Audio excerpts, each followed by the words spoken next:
आदमी, डॉक्टर साहिब लंबी उम्र का तरीका बताएं। डॉक्टर, शादी कर लो। आदमी, क्या इससे मेरी उम्र लंबी हो जाएगी? डॉक्टर, नहीं, तुम्हारी ये ख्वाहिश खत्म हो जाएगी। सरकारी स्कूल के बच्चे किसी को घसीट कर स्कूल ले जा रहे थे। ये देखकर एक आदमी से रहा न गया।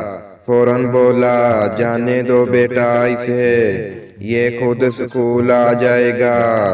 बच्चे बोले, ये बच्चा नहीं मास्टर साहिब है। लड़का, हेलो कैसी हो? लड़की, कौन? लड़का, तुम्हारा आशिक हूँ। लड़की, तुम हाशिम हो? लड़का, हाँ, तुम्हें कैसे पता? लड़की, तुम आसिफ के बेटे हो? लड़का, हाँ, पर तुम्हें कैसे पता? लड़की, तुम आरिफ के पोते हो ना? लड़का, हाँ हाँ, लेकिन तुम्हें ये सब कैसे पता? लड़की, कमीने, मैं तेरी माँ बोल रही हूँ।